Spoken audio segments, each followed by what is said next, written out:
मामला लगभग 1 साल से ज्यादा हो चुका है। मुझे याद है हम लोग भी टीवी में डिस्कस कर रहे थे। तो बात को तोड़ मरोड़ कर पेश करना मीडिया में, इसके ये कोई नया बात नहीं है। प्रतियोगिता में पोर्ट एरिया जहाँ तक बात हुमायूं कबीर का है, देखिए बीजेपी के पास में हजारों हजार करोड़ रुपया, हजारों हजार इतना रुपया है बीजेपी के पास में, यहाँ पर हम सोच नहीं सकते। बीजेपी जिसको चाहे ऐसे करके खरीद लेगी, बीजेपी जिसको चाहे ऐसे पैसा फेंक देगी। तो बीजेपी ने पैसा फेंक दिया, एक पॉलिटिकल पार्टी बना दो, बंगाल में एंटी बीजेपी वोट को डिवाइड कर दो। ये तो स्ट्रेटेजी, ये तो लोग समझते हैं। अंग्रेजों के जमाने में था कि कूट डालो और हुकूमत करो, यानी कि हिंदू मुस्लिम में लोगों को बांट दो और हुकूमत करो। अंग्रेजों के जमाने, और ये अंग्रेजों के चमचे, ये बीजेपी वाले, इनके खानदान क्या थे? अंग्रेजों का जूता पॉलिश क्या करते थे, अंग्रेजों की चापलूसी क्या करते थे।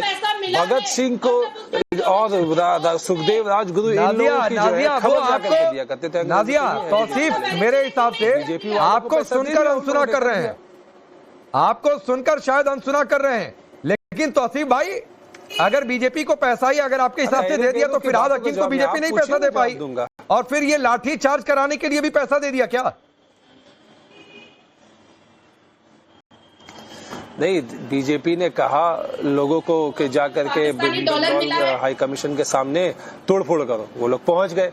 फिर बीजेपी का ही पॉलिसी है, सेंट्रल गवर्नमेंट का पॉलिसी है, स्टेट गवर्नमेंट को मानना होगा कि जो हाई कमीशन है उसको पूरा प्रोटेक्शन देना है, तो वहां पे प्रोटेक्शन देना है।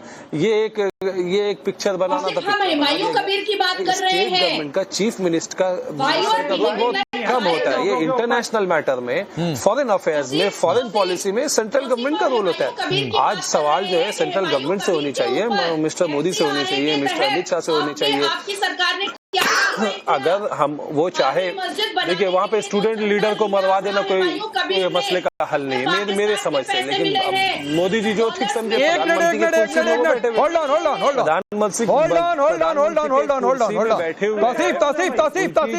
पॉलिसी है। तौसीफ सुनिए, आपने क्या कहा अभी? वहां पर स्टूडेंट लीडर को मरवा देना कोई समस्या का समाधान नहीं, शर्म आनी चाहिए तौसीफ खान आपको। जो आप यहां पर बैठकर कह रहे हैं कि हादी को मरवा देने में सरकार का हाथ है। हादी के भाई ने मीडिया के सामने आकर कह दिया है कि यूनुस सरकार ने मरवा दिया। चेहरा सामने आ गया।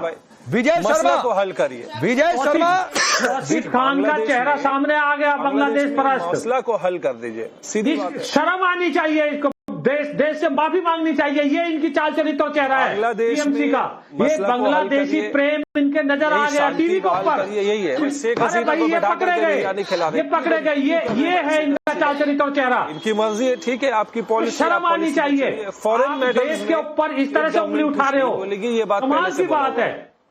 राकेश भाई, ऐसे व्यक्ति को आप बुलाते हो में स्टेट गवर्नमेंट सपोर्ट करेगी, सेंट्रल गवर्नमेंट को ये ममता बनर्जी ने पहले क्लियरली बोल दिया। बताइए सबूत कहाँ है? माफी मांगिए देश से। वो चाहे बांग्लादेश के खिलाफ जैसा भी रवैया अपनाए भारत सरकार, सबूत लाइए, स्टेट गवर्नमेंट सपोर्ट करेगी। अरे बांग्लादेशी भाषा बोल रहे हो, यही तो बांग्लादेश के जो वहाँ सपोर्ट करेगी, चाहे भारत सरकार तौसीफ खान एक मिनट, तौसीफ खान सुनिए भाई, सुनिए, ये आप कान में बार बार रिपीट करके आप लोगों को सुना करिए, ये नहीं चलेगा। लेकिन आपने निखिल जान आता हूं जो दिखा रहे दिखाइएगा, लेकिन जो आपने बात कही है ना कभी, ये आईएसआई की भाषा है, माफ करिएगा। आईएसआई ने जिहाद इस्लामी के आधार पर यूनुस सरकार को सपोर्ट करके मरवा दिया हादी को, और आप यहां पर बैठकर कह रहे हैं कि मोदी सरकार ने मरवा दिया। तो ये पाकिस्तान और आईएसआई की भाषा बोल रहे हैं तौसीफ खान, और शर्म आनी चाहिए आपको इसके लिए।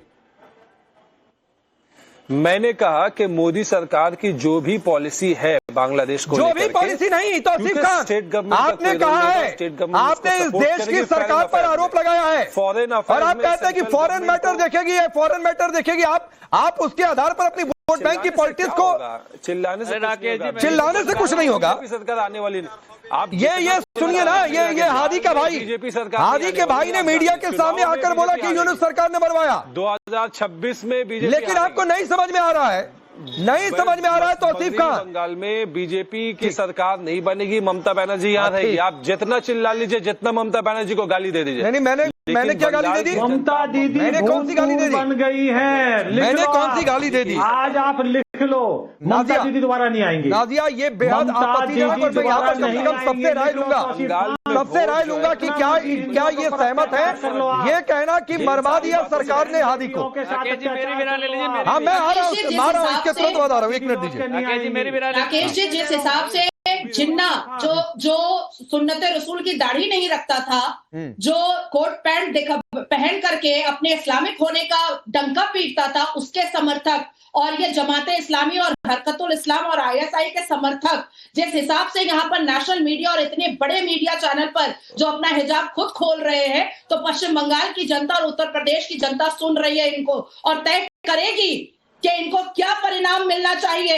जिस तरीके से लेफ्ट फ्रंट को बंगाल की जनता ने लात मारा था, उसी तरीके से तृणमूल कांग्रेस को भी बंगाल की जनता दिखाएगी इनकी औकात। ये ISI का जुबान और ये ISI की मानसिकता और ये पाकिस्तानी और बांग्लादेशी मुंगेरी लाल के सुनहरे सपने, मुंगेरी लाल के सुनहरे सपने, मुंगेरी लाल के सुनहरे सपने। मेरे साथ बदतमीजी मत करना तुम।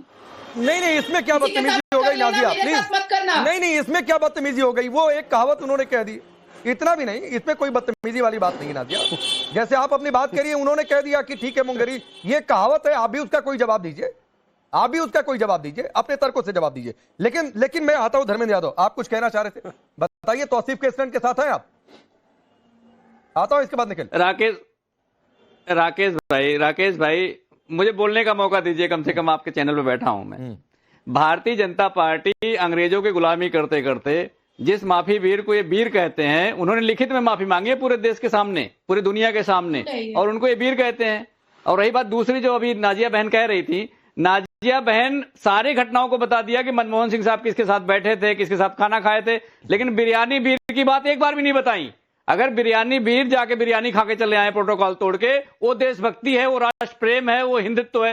ये भारतीय जनता पार्टी का जो दोहरा नहीं तिहरा नहीं जितना भी हो सकता है, वो जो चरित्र है पूरे देश के सामने है। भारतीय जनता पार्टी जिस कट्टरपंथ का को जन्म दे रही है इस देश के अंदर, पूरे देश को स्थिर कर रही है। भारतीय जनता पार्टी चंद फायदे के लिए किसी प्रदेश में सरकार बनाने के लिए। बता दीजिए जो तौसीफ ने कहा, हादी को लेकर जो कहा, वो कौन सा पंथ है, जरा उस पर भी बोल दीजिए।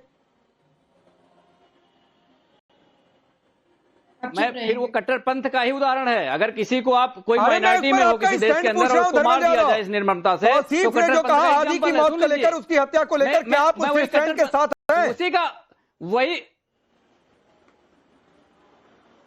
नहीं, उन्होंने क्या कहा तो बताइए, मैंने तो सुना ही नहीं। नाजिया बहन बोल रही थी बीच में, सुनेंगे। तब से हाथ उठाए जा रहे थे कि मुझे अपना स्टैंड बताना है, मुझे अपना स्टैंड बताना है, और अब स्टैंड पूछ रहा हूं तो मैंने सुना ही नहीं। स्टैंड तो बता रहा हूं मैं, स्टैंड आप बताने कहां दे रहे हैं। मैं तो कह रहा हूं भारतीय जनता पार्टी चाहती है पूरे देश के अंदर एक कट्टरपंथी विचारधारा लागू हो जाए। हादी की मौत को ये कह रहे हैं सरकार ने करवा दिया। आप ये मान रहे हैं, आप इससे सहमत हैं? आप जो है TMC के स्टैंड के साथ हैं? नहीं, मुझे